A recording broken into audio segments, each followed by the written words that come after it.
welcome to episode 385 of the HaskinCast Podcast. I am your host, Scott Haskin, and I am here with two amazing repeat guests. They've both been on the show before, coming from episode 50, way back, 7 years ago, or almost 7 years ago now. I had the pleasure of interviewing the lovely Emmy Award-winning Dev Ross. Dev, how are you? Muy bien, gracias. Very good. Studying Spanish. Very well done. That's probably, I think most of the Spanish I've been learning recently is just from clips of Dora the Explorer that appear on my Instagram for some reason. And I'll get there. Give me 40 or 50 more years and I'll be able to form a sentence. My other guest is returning from a double episode. We went so long we had to split it into two. Coming back to the show is Shondra Jepperson, the Juilliard alumni. Shondra, how are you? I do well, thank you. Just dodging all the illnesses that are going on around this place. Yes, Yeah. it's crazy. Your husband Tom, who has also been on the show, has not feeling well right now, and I hope that he recovers quickly. Yes, thank you. These diseases just have to stop. I mean, it's insane how long this has gone on. I know.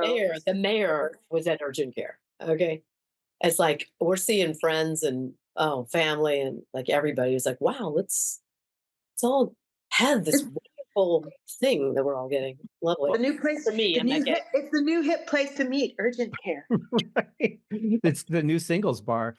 I don't know about you guys because you're both in Sedona, but up here in Vegas, I understand their push for the commerce because when we didn't have anybody coming to town, the casinos were literally closed. It was it looked like an apocalypse up here. But they pushed to get things up and running very quickly. And considering we have people coming from all over the world, we get all the different iterations of the disease. I'm sure what do they call it? Not manifest, but kind of, I'm not finding the word, but it grows in its own form in different cultures, right? Different temperatures, different climates. So all of that then started coming here. And everybody all of a sudden was like, oh, COVID's over. So I guess that's the end of that. And that was the end of masks. And then we started spiking again. It's just a really crazy cycle. Yeah, nutty. So we're here to talk about good things. Yes, we are. We are. So let's just get right into it. You guys are working on a project called Weird Detention, which is a movie that you're putting together that I'm very excited about. Dev, I would imagine that you are the primary writer. So why don't you tell us what it's all about?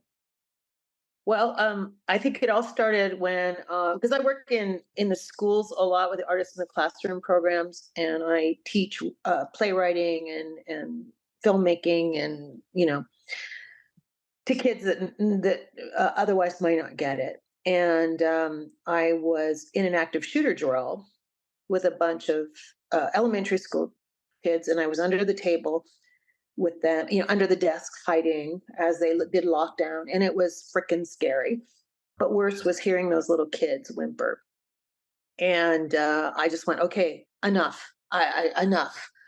I gotta do something. And I talked to Shondra, and she, we knew she was all for it, and I just decided looking at all the conversations that were happening on LinkedIn and Facebook, and people just dissing each other, and because they disagreed, and the polarization, I decided to do something, but do it for youth, because I've kind of given up on adults. I know that sounds horrible, but I kind of have, and I really love kids, and especially teenagers. I love all kids, and I just thought, well, let's just start with them, because so many teachers were telling me that the fights at school were just getting horrific, and just the polarization in school, politically or racially, or whatever. So I my daughter is an expert in conflict resolution. She trained me. I did a deep dive into it, and out of that came a script. I think it's pretty dang good. Great script. Shondra wrote phenomenal music for it, so it's like a musical breakfast club. The difference is that after kids watch this movie, they'll come away with some skills that are embedded into the movie, And then there's a companion app being developed so that they can practice these skills.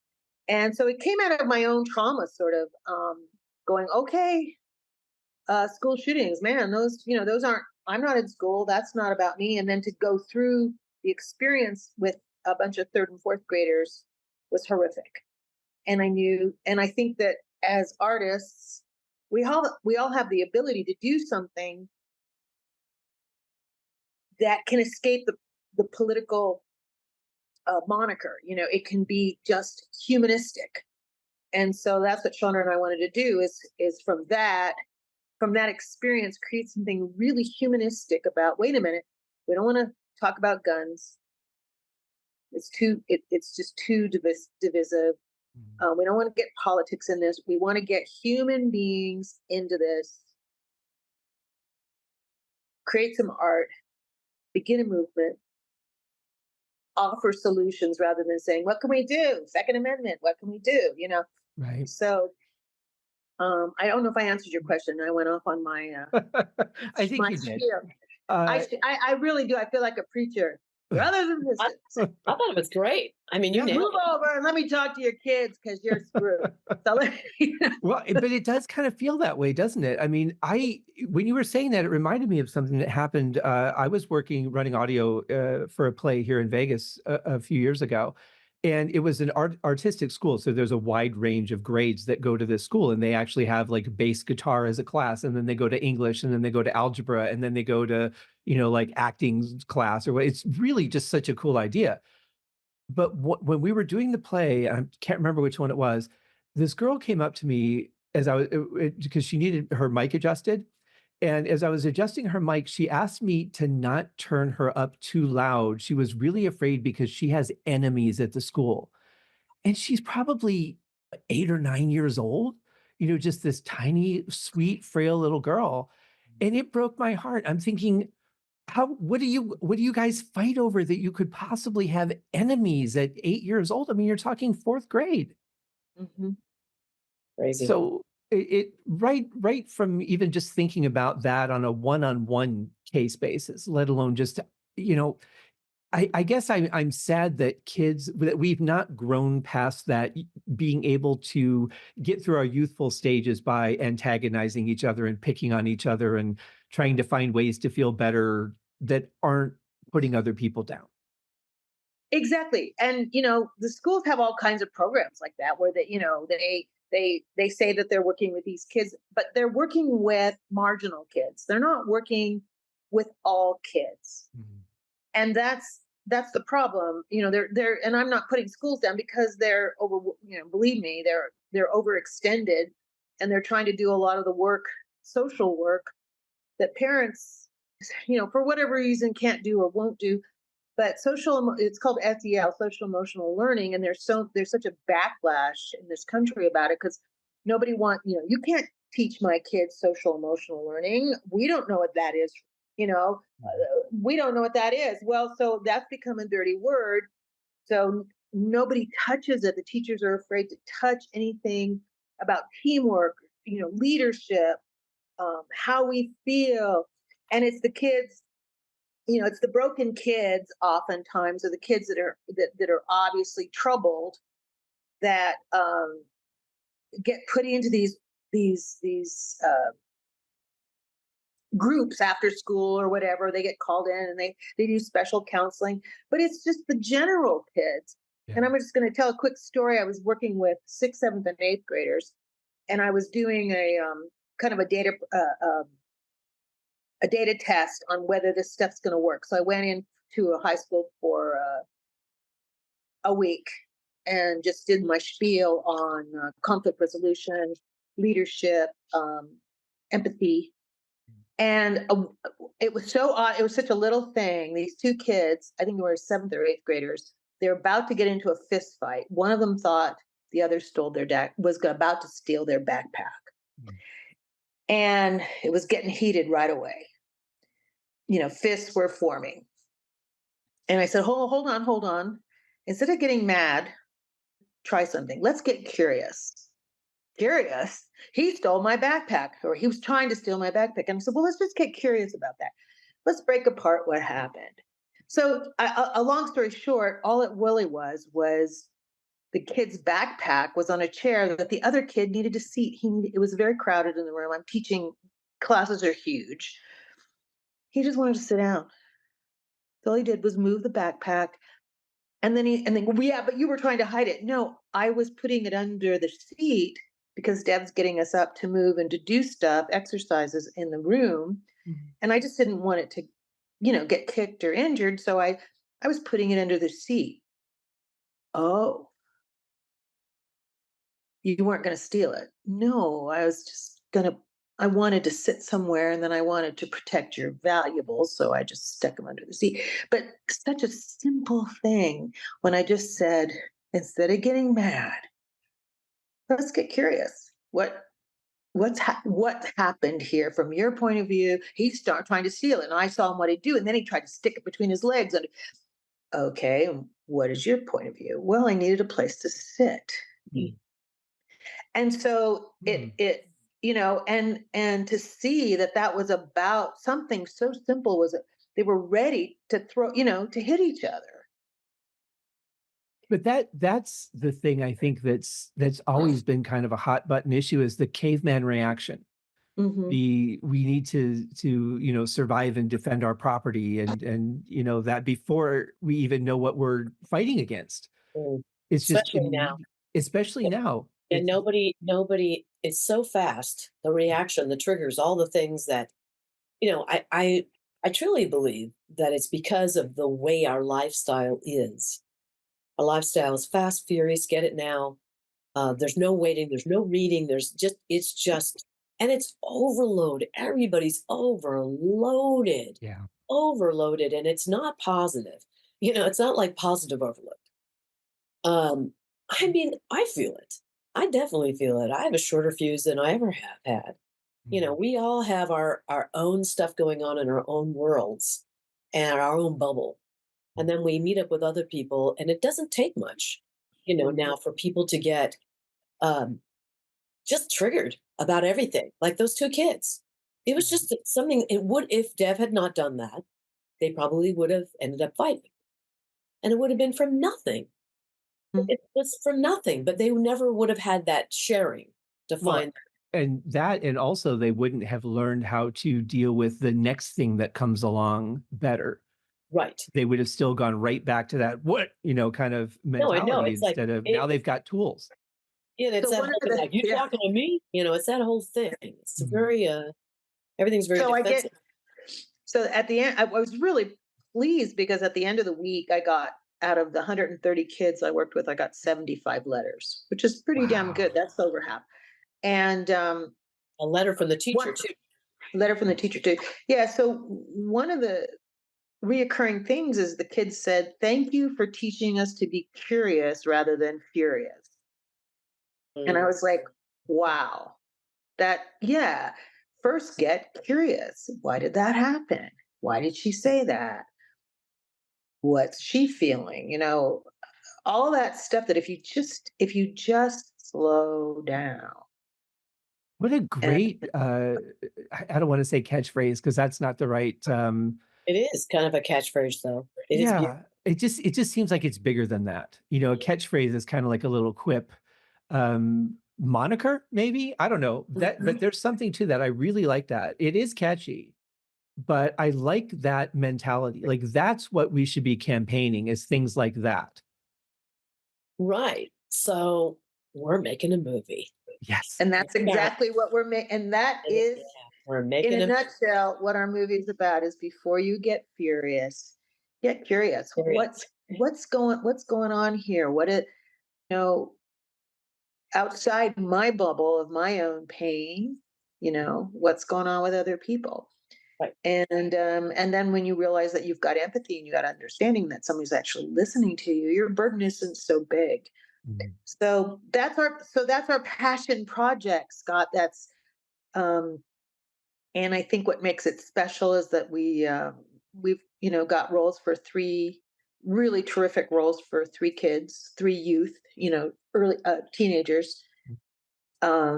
We've got a singing trio, three singers, three divas, we call them, that will sort of guide them on this journey. And, lots of humor and pathos, empathy, a lot of painful moments, and, all the stuff that smacks of a good film. And we hope we're going into big fundraising now. We're going to do it on a shoestring budget of $1 million. And then we're going to, do our best to offer it up to every school free along with the app. Hopefully get it on Netflix, and we're looking into Apple TV and all the cable formats that or streaming formats rather, that are looking for YA projects. And it's yeah. So generally, if you do it, Yeah. generally if you do it cheap enough, you can make at least your money back. Right. Right, And that's exactly. at minimal the goal. And of course, a lot of people don't understand the cost of advertising. When they think of what does it cost to make a film, they think of the film's budget. There's a whole separate advertising budget, which is usually 100% of the budget of the film. So you're really looking at potentially another up to $1 million just to market and advertise it. Yeah. I do have the link for the website in the show notes, guys, and eventually I would imagine the app will be on there. It's not on there yet because it's still in development. How far away is that, Chandra, from becoming a thing? Well, we are right now developing a Kickstarter for that so that we can get it made because it's expensive. And the Yeah. way we want to do it is anime. We want to do it so that it's very appealing to young teenagers, Mhm. um, and older teenagers too. It'll be a lot of fun. Will be challenging, and we also, by the way, have a curriculum that has been worked out, Ooh. and that app goes with that if that happens, because right now Deb and I are so focused on the movie. We Mhm. have all of the components together. We besides, we don't have the money yet. Well, That's the thing that We we're have everything but the fighting. money, dang it. right. Everything but the We have some money. money. We have So is some the money. money. Good. So what I wanted to say is, on the website weirddetention.com, there are donate buttons everywhere. And if you want a tax deduction, you can get that because we are with what we call a fiscal receiver. They are a nonprofit. Dev, you want to talk a little bit about who they are and what they do? They're so cool. They're awesome. Yeah, they're empowered. They're a nonprofit that helps kids with disabilities, and really supports them. So their mission and ours is very similar. Right. So So when you donate, you get that tax deduction that you need because they're a nonprofit.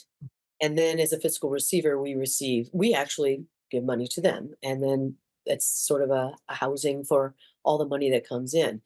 Fiscal receivers are great because you don't have to have a nonprofit yourself, but you can give people who want to donate, be an angel, donate, be a backer, and Yeah. get tax deduction. That's a pretty big deal. It's interesting. I thought about this a couple of days ago because I had seen somebody post. It was like they were looking for money for surgery for their pet, and Mm. I thought, boy, we're just being asked to fund everybody's lives these days.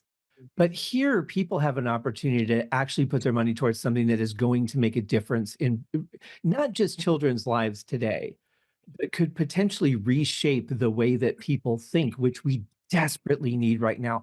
I hate the word triggered, but it is a hot button word in our society because everybody is just on the edge. They need to rage. They have the right to get mad and get it out. And it's just a complete backwards way of thinking. It's a network all over. Remember that movie Network? Oh, I'm not yeah. gonna take it anymore. And Mhm. it's like well, everybody's at that. Everybody's on that edge. I'm done. I'm cooked. You want to talk to me? It's intense. And what I want to mention this. This is not a dry film. This is a fun film. And our journey is fun. Our journey is entertaining. Not just the movie, but just the whole idea of being able to be a positive agent, an agent for positive change, Right. to do something that brings people together. And it isn't based on any party or any sort of belief system like that. This is not political in that way. This is about community. And it's about the kids getting excited. When Hamilton came out, I know that it did become sort of political in a way. It was politicized. And of course, it was about politics too, but it was also about human beings in a certain time in our history. Right. And what I wanted to mention is the kids got excited because they campaigned all of that with a lot of fun towards high schoolers and younger. We have Sedona Youth Theater. We've had it for about, I want to say, what is it now? 16 years, Deb. Um, and we're very excited. We have a new home for that. It's basically workshops for children from the ages of 12 to usually 16, 17 at the most. And it's all learning about active listening through improv and also learning teamwork. And the kids love it because it's fun. And that's what this is. This is about bringing it together in an entertaining way. And when we were doing this one year when Hamilton was a big deal, the kids knew Hamilton. There were like 13, 14-year-olds that were reciting it. They Oh, did like a number because the way that the producers with Hamilton worked is did a lot of social media where there were live like scenes happening on the steps of the theater where it was opening. Well, And wow. they we just kept working that at like 1 o'clock, or after school. And the kids would just flock. And it was a huge, and they loved it because it was fun with rap and all that. So the songs are uh, the way I envision it. I've done some arranging, of course, of the song so people can hear it and get an idea of it. It's a whole mix because the divas that Deb was mentioning are funny and sassy. They call the kids out on their stuff. They take them back into time. There's a lot of time travel where they Mm. have to deal with that through a manual that they help them with. And it ends up that the kids help each other. And there's just a lot of crazy, wild, fun things happening. And Dev and I have a tendency, this is the fourth musical that we've written together. We have a tendency to get you laughing and then all of a sudden, pull you over here. And you're so busy being open and laughing that all of a sudden the next scene, you're like, what just happened here? So you're totally open. And we Mhm. love that. We love manipulating, through fun, entertainment. Sure. And it Yeah. is kind of that in a way. I mean, I hate to well, use it's not. it is. Yeah, I It's not mean, really manipulated, but we're moving you around. It's like a ride. it's It's the like a ride. it's the spoonful of sugar helps the medicine go And down. go down. It is that. Mm. That's all it is. And I just think that I see a lot of people say, you're an artist, shut up, like Taylor Mm. Swift, we don't give a poop who you're voting for, and just shut up and sing. But the fact is that is such a misnomer, because artists from the beginning of time, bards, when you had the Greek, the the Greek theaters and performances, they were always about social things. Shakespeare, a lot of fun, but it's still, they were about social inequities or male and female relationships. And there always some kind of, not always, but a statement about being a human being. And so, I just think it's not every artist's responsibility to try to make social change. That's up to them. But I just know that the best way that I can is through my work. And I've done a lot of, um, for people who know anything about my work, I worked for Disney, I worked for Universal. I worked on a lot of things that were really, really popular. And I have enduring fans, and God bless them. And one of the things, like, I worked on the Disney afternoon, and that was a huge thing with a lot of people growing up, a lot of latchkey kids growing up. Mhm. And they'll say, you helped form my childhood. And I rushed home from school to watch the Disney afternoon, and I thought, oh, that impacted you? That had meaning to you? Oh, yeah, the Rescue Rangers, and when they did this and they were a team. And I was like, oh, because I thought a lot of that stuff that I wrote was just like, I tried to always, they at Disney, they always tease me, because they said, you're always trying to put some kind of social commentary in there, like, and Wow. I had a Russian guy. I was doing a Darkwing Duck Zoom, and there was a guy from Russia, and he goes, you are very political, very political. And I went, Yeah, I guess so. I was just telling stories, but from my point of view. And but I always felt that that stuff was just so meaningless, and I wanted to do something meaningful.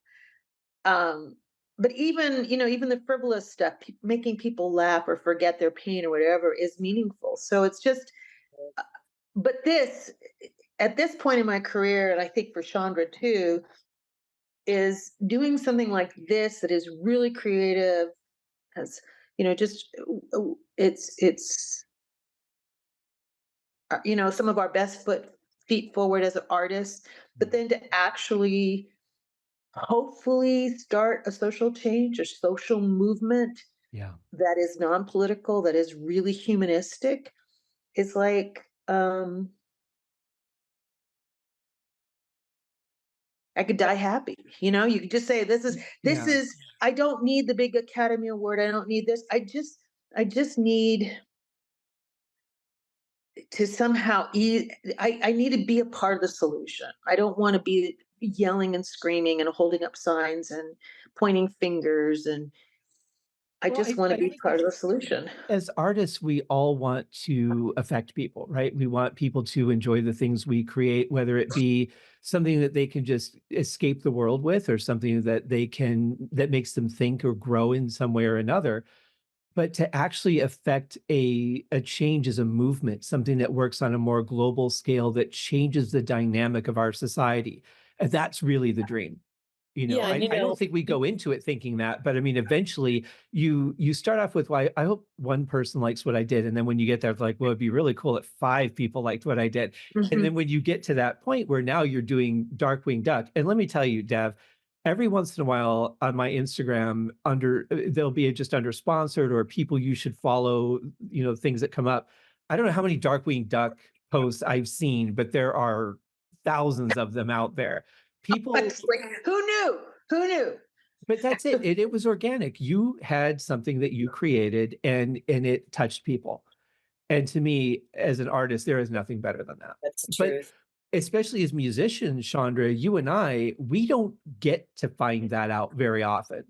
You Not might unless see, we're in concert. I right. mean, I've had the pleasure of having people come over and talk to me about songs and, wow, that song that you wrote, it's really, it's interesting how we can move people through music. And Dev wrote this a phenomenal script.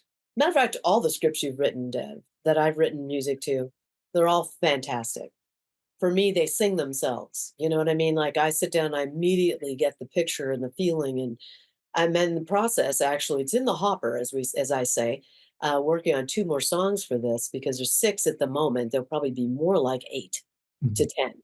10. But there'll be music stuff in between and everything. But the songs are part of this key because kids are the ones that listen to Yeah. all the new music, and you can Mhm. make them feel that it's cool.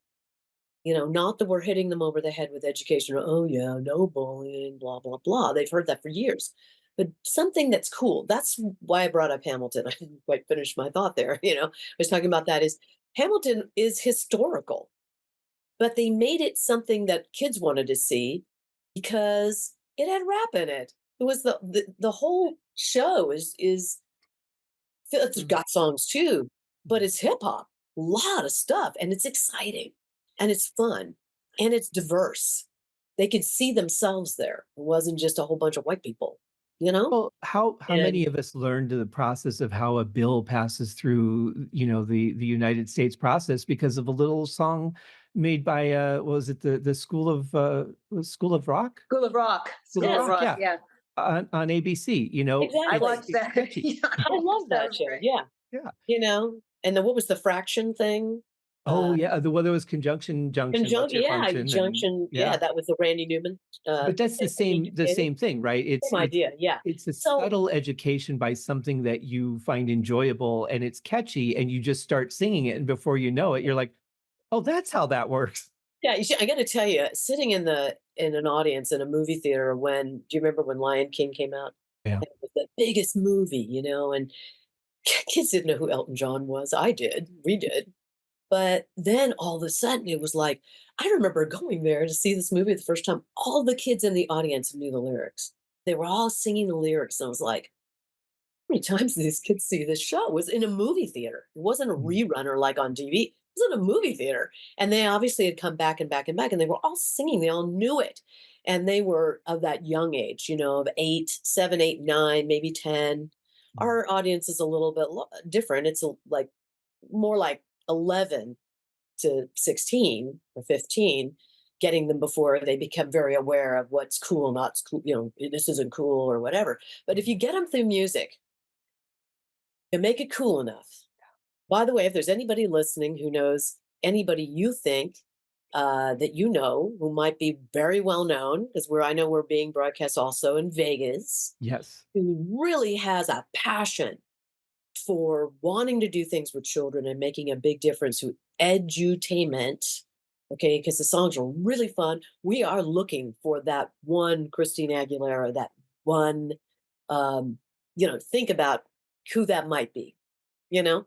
And so we're putting that out there, and we are actively looking for that individual, maybe even a K-pop star. Yeah, we went to South Korea and we met some K-pop stars, Oh, and So we're and really, and who are very excited about. Well, South Korea is is a little ahead of the curve now than we are in terms of education and arts, and I mean they've really done a huge push. So we saw some great K-pop singers who are very, very interested. So maybe we'll bring somebody over to work with our singers. We're really trying to stir the pot and see. We're going to cast totally multicultural, more like Shondra Rhimes did with Bridgerton. Just blow it up. blow it up. All that. Just shake it up, blow it up, have some fun. Anyways, well, and that's nowadays, pretty. so many recording sessions are done remote. You could have a singer that's in South Oh, I Korea. You know. could have a violinist Yeah, in Paraguay. I mean, it's the it's truth. so Yeah. much. My band, we've never met, and we're working on it's their 10th album. It's my second album with the band, and Wow. we're all over North America. There two of them are in Canada, the rest are in California, and I'm here in Vegas. And we write that way, which is just a really weird process. But things are that's kind of becoming the norm. You're able to stretch out and reach people that you just couldn't I have a before. songwriter in Croatia, There you go. and we've written a song together and working on a second one. And I have one in Nashville, and I have one in Maryland. Mhm. And talking about drummers, I've had drummers that we had in Texas and Atlanta who just sent them all what we call stems. Mhm. You know what I'm talking about. Oh yeah. And so for any of the musicians out there, that's another thing, is we are going to be actively looking for a music director or producer that I will be working with, together, to have a new sound to these songs. Even, if you think Megan Trainor took a new sound but made it sound very 60s. Mhm. So there's some songs in there that have a Motown feel. There's like one song that's a 50s type song, but if we do it in a modern way, it's so cool, with Yeah. kids singing, of course, Of and course. great vocals. So, yeah, we're really open. If there's somebody that wants to contact us, you could contact us through weirddetention.com, because there's actually a form you can fill out. And like I said, there's donation buttons everywhere. We welcome small donations and very large donations and Yeah, everything. we really like those donations. Yeah, We yeah. do. We Of course. do. we We Yeah. can get some things done. yeah. We get some Yeah, things it's done. yeah, and we're also pursuing grants. We're also pursuing people who want to invest, and like a venture capitalist, and get the money back. I just contacted a producer who's just opened a new production company and is looking for low budget stuff, especially for youth. So we're all put if somebody puts in a lot of money, they're going to get and they don't want to just do it through a donation. They can get profit share, and they also can get credit. We're doing the whole thing. Yeah, we're doing the We're whole thing. we're we're doing the whole thing. I love the flexibility of that. And, like I said, it seems like these days everybody's wanting us to fund every little thing, but here's an opportunity to do something that really can make a difference.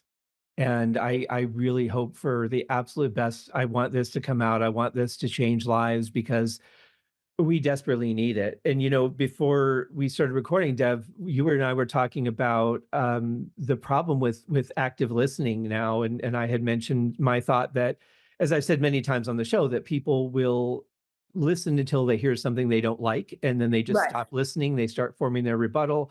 And then you have the other person who's speaking who thinks you're hearing everything and you're not because you've already shut off. We need to get past this. We need to learn how to respect each other, how to be open to other people's ideas, even if they conflict with ours, so that we can understand each other and have real conversations. And we don't Hmm. have that anymore. Hmm. Hmm. Yeah. Yeah. It's unfortunate. I honestly, there's just a handful of people that in the last 10 years, I felt that I could really have that kind of a conversation with. And everyone else, I feel like I have to be a little bit guarded, you know? I'm feeling that. I feel that It's way too. yeah, it's a very, very vulnerable feeling.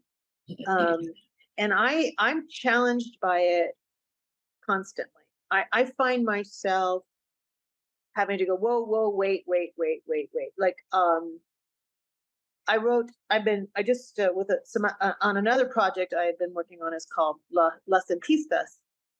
And it's an American and Mexican thing where people, and I don't know if about in Vegas if this happens, but in Arizona, people are always going over the border to get their teeth done because Mhm. they can't afford it states, so they go to dentists there. So I was there, did some research, I found some amazing stories, Mhm. and I decided to write a pilot on it with my partners, and I researched that baby. Oh my God. I've been studying Spanish for 7 years, and I just, I thought I deep dived into interviews and all of that stuff. And then I wrote the pilot, and I just rewrote it and rewrote it. We finally did a reading with American and terrific Mexican actors. And the Mexican actors were going, yeah, white girl wrote this. And I was like, what? Wow. What? And they went, no, no, no, the story's good, but white girl wrote this. And I went, well, yeah, I mean, I'm a white girl, but it doesn't mean I don't feel. And then, so I started to work with one of the women who, at first I was like, but it was like, how dare they? And the fact of the matter is that the story was there, but the stuff that was missing, and I'm getting this now with Trisha, that she's an actress and terrific actress from Washington, and who's Mexican American, and raised very much in the culture that I'm writing about. And just her few little changes as we go through the script, and telling me a little story here, a little bit of more understanding here. And I'm like, oh my God, a white girl wrote this. It's like a white girl wrote this. But it's again, the story is not changing so much as the tone, the feel, the little bits and pieces. And at first, I have to tell you, well, who does she think she is? And, I had to go through all my resistance of just, yeah, shut up, get over your freaking ego and listen to this girl, Mm. this woman. And what an eye opener. And so it's not just conversation, it's also about getting off, open your umbrella, be open to new ideas. Put your ego aside for a moment and see what you can gain. And I'm gaining everything. And in me gaining everything, she's also gained a seat at the table that she might not have gotten before, at the writer's table. And it is a win-win. And we're so used to win-lose. I win, you lose. Right. I Yeah. gotta win, you gotta lose. Mhm. And I still fight it in myself, I'm the creator of this. Well, you know what? So what? But we're programmed to think that way. Yeah, we It's are. for us, it's a matter of deprogramming those things that have just become part of our way of thinking and reacting. What you guys are trying to do is prevent kids from getting that. Well, change the ones that have it now, but prevent future kids from even starting along that line. Exactly, which if you could exactly. do that, I mean, that's how you change the world. And that's a philosophy in acting, and it's also taught in business. It's called the yes and. It's not, how many times have you been told, no, Scott, no, that's a dumb idea, Scott, no, Scott. But what if some people said, yes, Scott, yeah, let me hear more about that. Or, I'm not really resonating with this part, but let me hear more about that other Mm, part. right. And if we start saying yes, yes, and to each other, gosh, just think what we could do. We're Or not at least squelching ideas. take the negative part of it. I hate this, but say this isn't working for me because can we Mhm. rework it or do we need to scrap it? Do it in a positive way. Like when I do beta reading for authors, I have all of my feedback, but it's all in the way you phrase it Mhm. that is going to be how the author is going to accept it. But along the lines of what you were saying, when I was working on the Universal Court, I've never been married. I dated very little, so I understand very little about women's processes and how they, choose their outfits. And I had a scene where I had to have somebody going through this emotional roller coaster while they were getting ready for work. And when I wrote it, I read it back. I'm like, uneducated male wrote this. Exactly what Right. your friend was saying. And Mhm. so I reached out to friends of mine. I'm like, if this were your situation and this were your emotion, like, how would you go about doing this? So I could write it from a more educational standpoint instead of me just being like, it's fine. I know what I'm doing. It's good enough. Or because I really wanted it to be the best it could be. And that's the only way that we get there. But Mhm. what about you, Chandra? When you're writing your lyrics, do you find that there's times where you dial back? And I'm thinking more like Greed Incorporated, because you were pretty bold with Greed Incorporated. Do you find though that there's lines where you're like, I don't know if I should cross that line or not? Yes. Although I have to say, I mean, I always tell my students this, and I teach my voice and acting students this, and also songwriting students, because I teach that. And I say, you have to become, whether you're the songwriter or when I'm a songwriter, I am writing as an artist, as a songwriter. I'm Mhm. writing for the artist too. So I'm thinking about, what is it like to say those words coming out of your mouth? I Yeah. happen to be a singer, so that helps, right? I Mhm. think some of the best directors are actors first. They Yeah. understand how to talk to an actor. They've been there. Then, while I'm also writing, the first part that I'm writing, I let the songwriter go crazy. And then I let the producer come in and go, or the editor and go, I know you love that word, but it sucks. So the artist isn't going to be able to sing that. And let's look for a different word. Let's look for something that's not so cheesy, or let's look for something that's not so simple, or maybe something that is more simple. I don't know. So I always tell my kids, and I always get it back too. I'm putting my producer hat on now. Be nice. Don't be rude even to yourself. That was horrible. I hate it. Be productive. What was it that I didn't like? So yes, there's that process. I know that every writer has their process, and a lot of writers do not let go, and I have worked with writers like that, and it drives me crazy. Like really good songwriters, but just will not bend. Mhm. And Mhm. also writers too, writing way too much. Songwriters do that too. Too many verses, too many whatever, arranging, whatever. Mhm. Sure. But I, with Great Incorporated, I knew that it had to be really intense, and I wanted to pare it down so that it was just right to the point. There was no pussyfooting around at all. I didn't give a quarter for that. And when I Mhm. arranged it, I wanted it the same way. And I rewrote and rewrote and rewrote. And the music video, the first one was so intense, um, that the person who funded me for that project, I remember showing it to my husband and that person at the same time. Mhm. And it was like dead quiet. It was like, I went, and it was like, whoa. Because it had faces that we all know in it.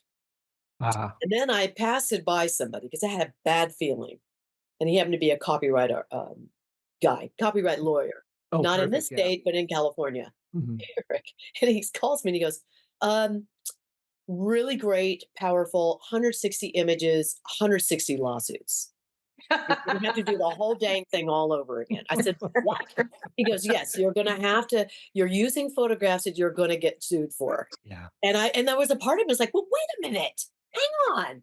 This is like, we see these faces everywhere and everybody's using it." "Nope, Chandra, you're gonna have to do the whole damn thing again." "Yes, Chandra." So We did.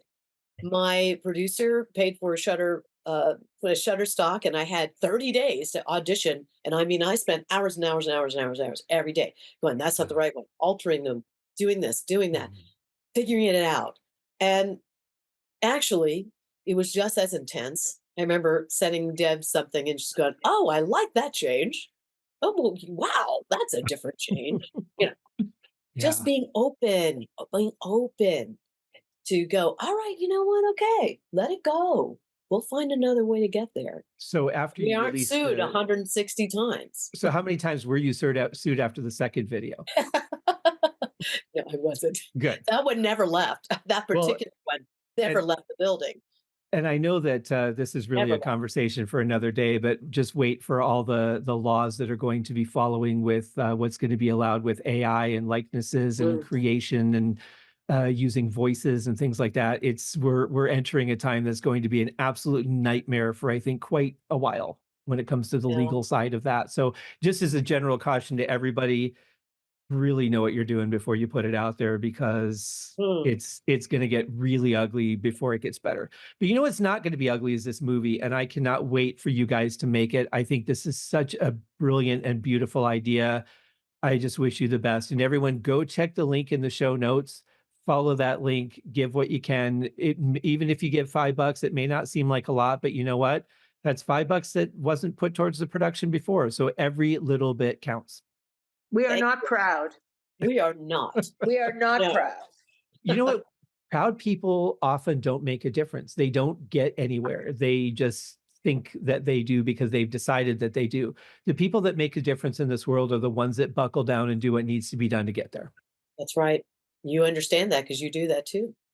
I don't know where that came from. I did not plan that phrase, but it's true. I mean, when I think about people that really accomplish things, it's the people that are just fed up with something that's wrong, or they see something that could be improved, and they make the change. It's the ones that wake up and go, "I'm going to change the world because I'm blah blah blah, or I'm from this family, or I'm in this position." Those are the ones that don't really get jack shit done. Well, there's that old saying that 10% lead, 90% follow. Mhm. Mm, And it's just really easy to be, we've had a lot of naysayers, and it's yeah, just easy to be a naysayer. It's just easy. And I mean, um, I don't even want to recount how many times we've been told we're crazy. But the fact of the matter is that 10% lead. And it doesn't make the 90, the 10% of us in show business who lead or create new things, we need an audience. So we need that 90%. But in that 10%, we need each other to keep going. Yeah. Like just talking to you is really jazzing me. Uh, because it's, well, from the moment I met you, Scott, and I know Shondra said the same thing, it was kindred spirit. You know, it was just kindred spirit, and that's in our artist community. We need that Mhm. because it is. There's some mornings when I wake up and I just go, "Oh my God, I got to pitch this one more time," or I've got to, I've had a lot of no, met with a lot of people for money, and well, who else is given? Who else is given? Oh, They right. don't want to do that. Nobody wants to take that first step. Now we have had people so far who have taken the first step, thank God. But you usually have to have money in escrow. And if you have a certain amount of money in a film escrow, then people all of a sudden want to come in. But getting those first 10%, those people that are willing to lead, Mm. ain't easy. And we really need each other as artists to just keep, um, giving each other support. Well, let's look at It's, this a different way. uh, let's encourage people instead to be the first people, and you're going to be better than everybody else because you were the ones that were there in the beginning. You were there when everybody else was like, I'll just wait and see how things. No, you're the difference makers. So yes, get that donation in right now. that's yeah. right. And, Click the link. Thank you. and let us know if you want your name in the credits, donors or, special thank yous, or because we're all about this. We're all Yes. about sharing and making this a community, a people thing. Mhm. Yes, and also, if any of you are watching who know people who would like to be involved in something like this, investors, or if you know some bigger people who have bigger money that want to do something with that in a very positive way, we are definitely offering little bonuses for that. So it's, we really do want everyone to win from this. We're very excited about this because we can see how what we're doing will make a positive change. It's something that you can do that will help. No, We like Deb also, said, yeah. well, I don't know what to do. I can't do anything about it. Well, here's something. Yeah, and if anyone wants to read the script or listen to the music, they can ask for it Yeah. on the website. And also, too, we're not just looking for, it's always good in a film to have one of the actors or singers who has Q. It would be great if we get one like we've talked to a lot of K-pop singers. If we get one of the more famous ones, that's great for us. But we want to populate this film also with new talent. Yes. And we're going to do the three kids have to sing. They have to be able to act. They have to handle comedy as well as drama. So this is a real opportunity for a young actor. So we're going to be looking far and wide for some really good actors, and there's some great adult roles. And again, they're very diverse culturally. So I like that. Recently I had the pleasure of interviewing Ruta Lee, and I was thinking about, oh, I love it. back in those days, you had to be able to do everything. You had to be able to do comedy and sing and act and do drama, and you had to be able to do it all. And now everything's kind of like, yeah, I'll try being a singer. I'll put an album out, and I'll go back to acting. It just seems so kind of everything's casual nowadays. I like that you're looking for people that have a variety of talent. That's what I Oh, loved yeah. about Disney, by the way. Disney did create. There's so many people that came from Disney that are just incredible artists. Yeah, So I think many. Oh my people God. forget that Christina Aguilera and Oh Britney yeah. Spears came from Yeah, they Disney. were. Yeah. Mhm. Oh yeah. Because they've gotten Justin so big and so Timberlake, far away from that. Who? Justin Timberlake. That's right. Yeah. There's a whole mess of them. And yeah, then they all know how to do that. They all know how to move. They all know how to play instruments. They know how to sing. They are fabulous actors. Mhm. Um, yes. So there's opportunity for that too. Good. It's Yeah, exciting. we're looking for young, fresh talent. You know, Come get on the train with us. Yeah.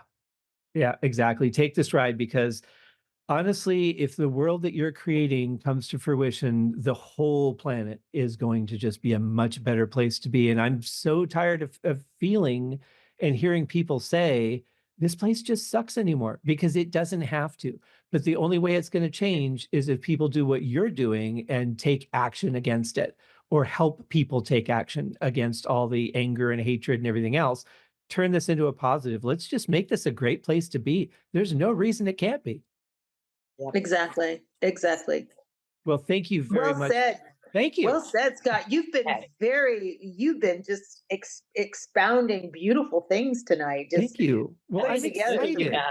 For one, I'm excited to get to talk to you guys because we don't get to do this often. I think the last time was before COVID when we had breakfast in Sedona, which was a wonderful time. But yeah, I'm excited about what you're doing on top of that. I really, really think that this is an amazing thing that needs to happen. And whatever I can do to help it get there, I am 100% on board. Thank you, okay. Scott, so much. Thank you for having us on. Of Thank course. you, everybody, for watching. Yeah, and you guys, you're always welcome on any time. But it's nice to have you both on, and thank you very much for coming. Yeah, Okay. much. Happy Cheers. Adios. Nos vemos, señor. That's it. Dev and I are starting a Dora the Explorer rewatch podcast so I can learn Spanish. Help me in. Thanks, you guys. Okay. Thanks, Dave. Thanks, Scott.